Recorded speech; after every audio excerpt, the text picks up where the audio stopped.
Suspense. And the producer of radio's outstanding theater of thrills, the master of mystery and adventure, William N. Robeson. There is an easily recognizable distinction between a bookkeeper and a bookmaker. They usually are to be found one within and the other without the law. But when a bookkeeper starts taking from a bookmaker, such a nice distinction is apt to become confused amid photo finishes, scratch sheets, and the morning wire, with results ranging from welshing to grand larceny, from mayhem to murder. Results which we hope will keep you in suspense.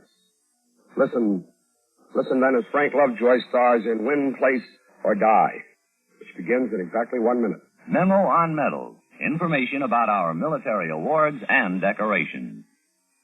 The highly rated Air Medal is a bronze compass rose suspended by a pointer and charged with a swooping American eagle clutching lightning bolts in its talons. The ribbon consists of a wide blue band flanked by narrow gold and orange bands with the blue repeated along the edges. This dramatically designed decoration is given for meritorious achievement while participating in an aerial flight under circumstances which do not justify awarding the higher-ranked Distinguished Flying Cross. The Air Medal was authorized for heroic action after September 8, 1939.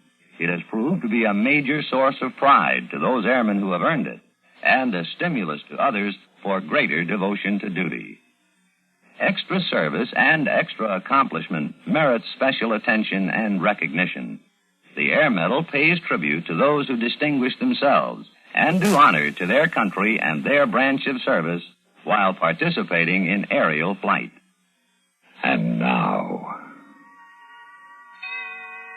Win, Place, or Die, starring Frank Lovejoy. A tale well calculated to keep you in suspense.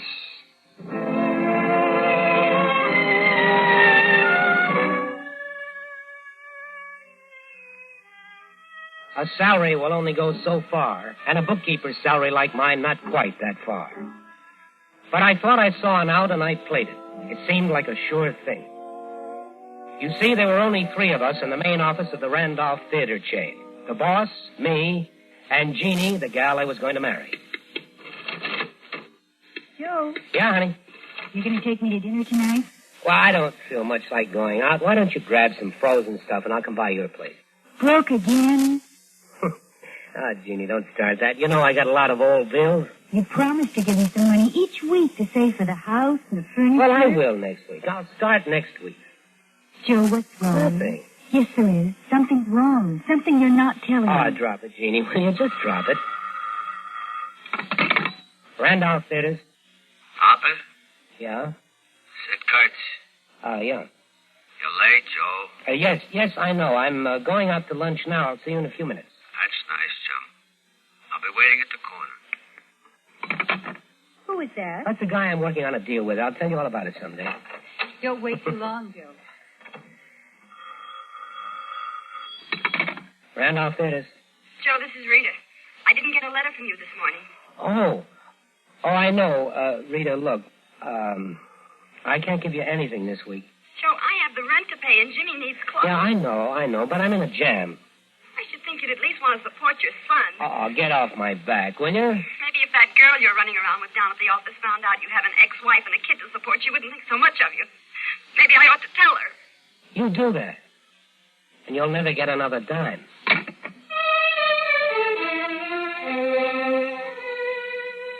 Once one of them gets on your back, they all climb on. But there was one I couldn't stall. Sid Kurtz. I opened the bag with the cash receipts from the Tivoli Theater, changed the figures, and took what I needed. It was mounting up. Every day it was mounting up, and I needed a break to pay it back. Well, late, chum. Well, I had to make a phone call. I mean 3 days late. I pay off on Fridays. I like to collect on Fridays. This is Monday. Now, where's the dough? It's right here. $54, right? That's right, chum. But this week, remember, win or lose. Friday. I can find another bookie, sir. Sure, but we all work for Charlie McManus. He'll get it anyhow, Joe, and he'll get it on Friday. Remember that. There's nothing you can do when the ponies start running against you. 100 was easy to cover, but it got to be 200, 500, nearly 1,000.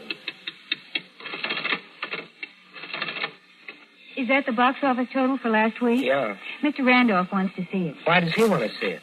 Well, he checks it every once in a while, doesn't he? Is something wrong, Joe? Do I act as though there's anything wrong? Oh, hello, Hopper. Here's the tape, Mr. Randolph. Mm-hmm. Well, the grosses seem a bit low. Television. The weather, maybe. Yeah. Well, it's the long haul that counts. Our profit for the year. We'll know that after the audit. Audit? Yes. Oh, that's right. You weren't with us last year. We make our annual audit the end of this month, Hopper. That'll be in 8 days.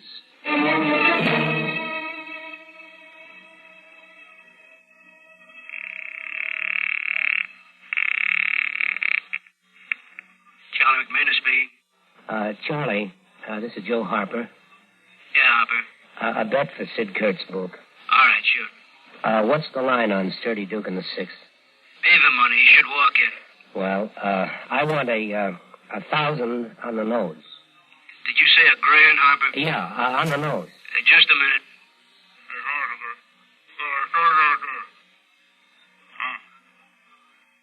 Harper, Sid Kurtz wants you to meet him for lunch. Oh, I can't. I got work to do. I won't take the bet unless you talk to Sid before the race. Well, okay. Tell him to meet me at the cafeteria.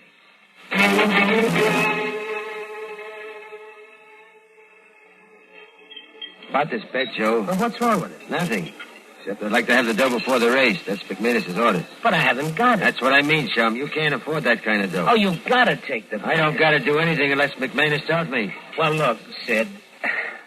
I'm going to tell you something I'm not supposed to, but...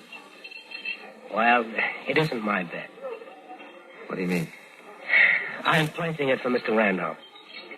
Randolph? Your boy? Yeah, You wouldn't kid me, would you, Harper? No, Sid, you know me. Yeah, I know you. All right, tell your boss he's got a bet. And the payoff day is Friday. Sure, Sid, thanks. I'm glad it ain't your bet. I've seen guys get themselves in a bind. They bet $2 and lose, then it's a 5, 10, 100.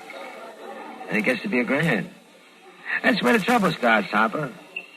Loser starts small, and sometimes he winds up betting his life.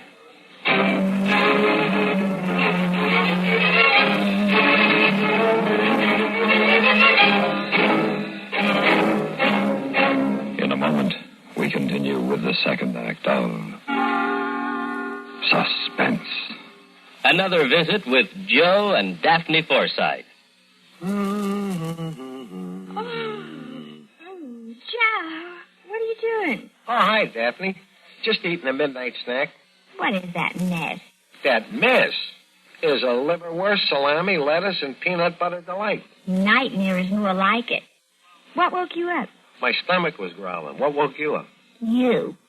And I was dreaming such a pleasant dream. Oh? What? I dreamed all of our savings bonds had matured and we were cashing them in. That's kind of a dream I can appreciate. We were planning a trip around the world, and you bought me a fur coat, and I bought you that fishing tackle you want. Oh, it was gorgeous. Well, it doesn't have to be just a dream. Some of our savings bonds are ready to mature now. Joe, maybe we shouldn't cash them in. They can go on earning interest, you know, and it adds up fast. I know. That's why we started buying savings bonds, remember? With a bond a month on the payroll savings plan, our money is saved automatically. Stop waving that sandwich under my nose. You're making me hungry.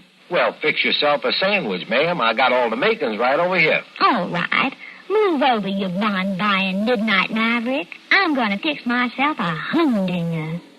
And now, starring Frank Lovejoy, Act 2 of Win, Place, or Die.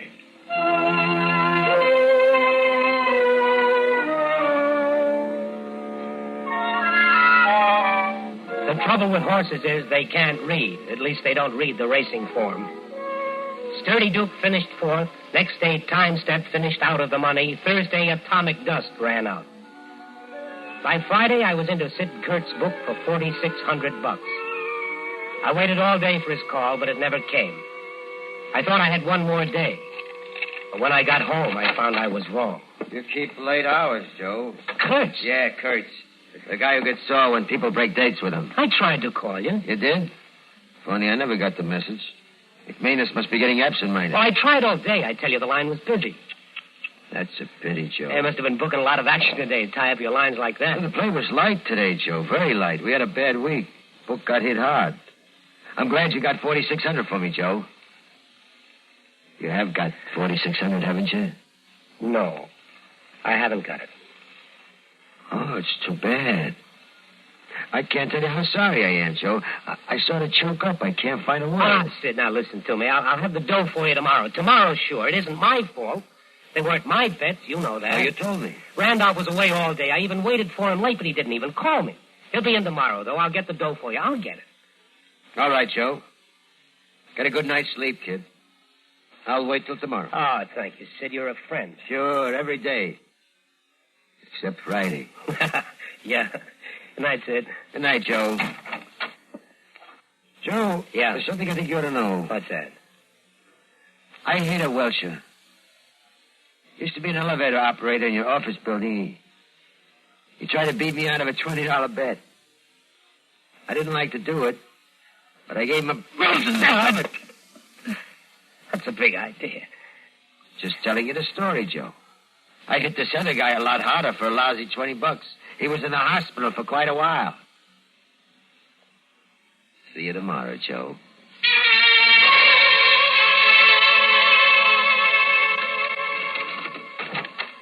Morning, Jeannie. Morning. Morning, Hopper. Morning, sir.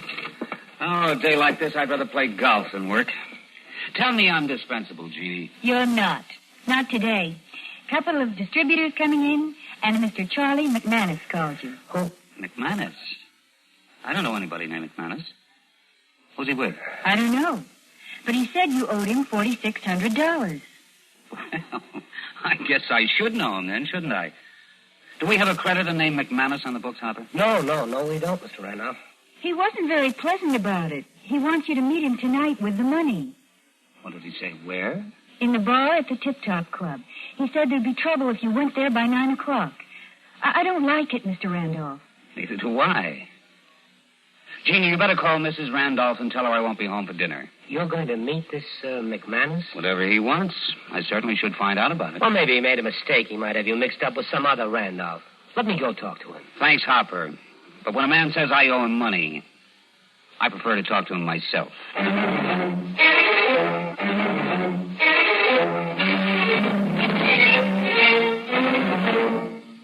In a moment, we continue with the third act of Suspense. Another visit with Joe and Daphne Forsythe. Joe? Joe, stop reading that paper and talk to me. I'm listening. Go ahead. Well, I was talking to Mrs. Snyder today. You know, she's the one whose boy had 31% less cavities. Uh-huh. Well, she thinks that we should buy bigger savings bonds. Uh-huh. She says that when people can afford it, it makes more sense. Oh, she says there are a lot of different denominations. They start at $25, but then there are $50, $100, $200, and even $500 bonds. Is that so? And then with the ones we've already bought through the payroll savings plan, we'd have quite a nest egg. Uh-huh. Are you listening to me? Uh-huh. Did you know that the total accumulated compounded semi-annual interest of the Series E savings bond will amount to 93 1/3% of the original purchasing price? Uh-huh. I thought so. Joe, what did I say? You said that United States savings bonds are a safe, easy way of investing. I did. That they help guard our country's freedom. And? They're the best investment in America's future. I said something else, too. Oh, yeah. You said that the total accumulated compounded semi-annual interest of the Series E savings bond will amount to 93 1/3% of the original purchase price. Well, now, how did you do that? Husband's trade secret. And now, starring Frank Lovejoy, Act 3 of Win, Place, or Die.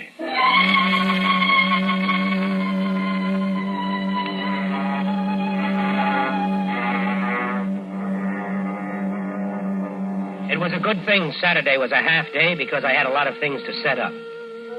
I ducked out on Jeannie when we left at noon.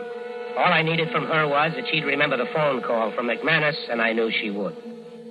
But I needed more from my ex-wife, Rita. I needed an alibi. Joe. Yes, honey. Well, what are you doing here, Joe? May I come in? Oh, sure. Rita, I got to thinking about you and Jimmy. I brought him a couple of things. Where is he? At a movie. He goes every Saturday afternoon with the other kids. Well, I'm sorry I missed him, but it's nice to be alone with you for a while. 3 years is a long time, Rita. Joe, what are you trying to say? That I miss you. I'm sorry about what happened to us. I couldn't do anything else, Joe. Not after the way you treated me. And you looked out. Well, I've been sorry ever since. You've got another girl. Well, it's no good, honey. Nobody's any good but you. Take me back, Rita. Oh, Joe. Honey. Joe, I don't know what to say. What'll I tell my family and Jimmy? We'll tell them together tomorrow. I'll rent a car. We'll go for a Sunday drive, the three of us, okay? Oh, yeah. That's my girl. Rita, there's something I'd like you to do for me. What, Joe? Well, I'm in a little jam. I've got to straighten it out tonight. Anybody should ask you, will you say I spent the evening here? Will you? Say from about 8 until midnight. Is that why you came, Joe? Because you're in trouble? No, I'm not in any real trouble. I just have to settle something before we can start out together again. Will you do it for me, honey? I'll do it, Joe. I don't know why, but I'll do it.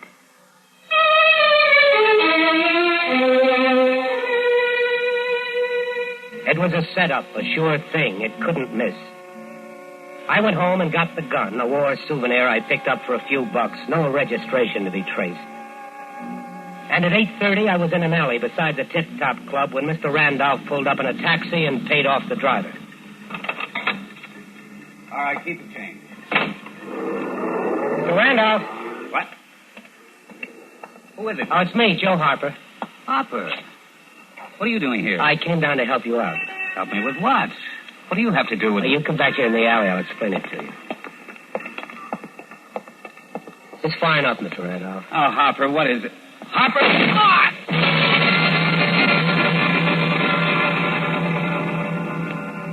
I walked away from it before the crowd gathered. I bought a ticket and went in to see a movie. When I got out, the midnight edition of the Sunday papers were off the press. It was all there on the front page. Bookmaker arrested for murder of theater owner. Charles McManus charged with shooting. I went home. I had company again. I knew I would, but this was company I didn't have to worry about. You knew about McManus's phone call to Mr. Randolph? Oh, I didn't take the call, Lieutenant. I heard Jeannie. That's Miss Thorpe. Tell Mr. Randolph about it. Randolph say he knew this McManus? No, he denied it. You get along with your boss? Well, sure. Well, your story checks out with Miss Thorpe's. Oh, by the way, she tells me that you two are engaged. Yes, that's right. Saturday night is a big date night. How come you two weren't together? Oh, well, Lieutenant, I've been married before. I've got an ex-wife and a kid. I was visiting them. Ah, I see. Well, I think you'd better come in with me. What for? Well, you're sort of a witness. Your testimony won't help this McManus any, and he has some bad boys on his payroll. Oh, you mean you want to take me into protective custody? Yes, that's right. Just for a couple of days. We've got Miss Thorpe, too. Well, no, I don't think I'd better. Well, you don't have to come in, of course, but it would be safer. Well, thank you just the same, Lieutenant, but I'm all right. I'm not afraid.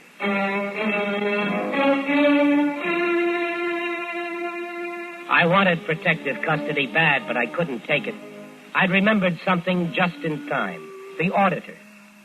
They'd be in Monday. Randolph's death wouldn't stop that, and the books had to balance. I went down to the office and started to work. I worked the rest of the night and all day Sunday, changing figures, erasing slowly and carefully. Then I took some petty cash slips Randolph had signed and changed the amounts. By Sunday night, I had it right on the nose. I put the books away, got my coat, and the phone. The office phone ringing on Sunday night. I didn't want to answer it, but I had to.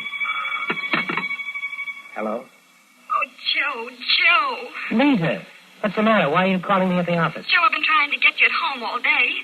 Well, how did you know I was here? The detective said you might be. He said he was going to look for you there. What detective? He answered the phone at your place. He asked me who I was, and I told him. Then he asked me where you were last night. Well, you told him I was with you? No. Why, Rita, why? Because I was mad at you. You promised to come today and take me and Jimmy for a ride. You didn't show up. I didn't know, Joe. I didn't know about the murder. And that cop Corrigan, he's on his way up here? Oh, his name wasn't Corrigan. He said it was Kurtz. Sid Kurtz. I dropped the phone and ran into the hall, and then I heard it, the whine of the night elevator stopping, the door sliding open. Hello, chum. Sid, you've got to listen to me. No time to listen, chum. The payoff day has been changed. It ain't Friday anymore. It's now. There was a fire axe on the wall. I tore it loose and threw it at him. It hit him and knocked him down. I turned and raced for the stairway, but he was on his feet and after me. I took the stairs 4 at a time, but he was right behind me. Only one more flight to the lobby, but I'd never make it now. An iron gate stretched across the stairs, and by the dim night bulb, I read this sign. This exit closed after 6 p.m. Tough luck, chum. Looks like you lost another photo finish. Sid, I'll get the money for you. I'll get it. Oh, it ain't money anymore, chum. You bet your life, Joe. And you lost the bet. Oh. You lost the bet, Joe. You lost the bet.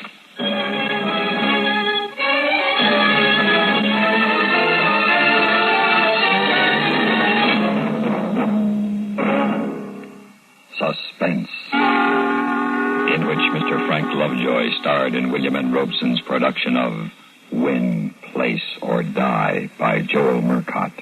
Supporting Mr. Lovejoy in Win, Place, or Die were Joan Banks, Ellen Morgan, Joe DeSantis, Bill Quinn, and Jack Crucian. Listen. Listen again next week when we return with Stan Freberg in Alibi Me.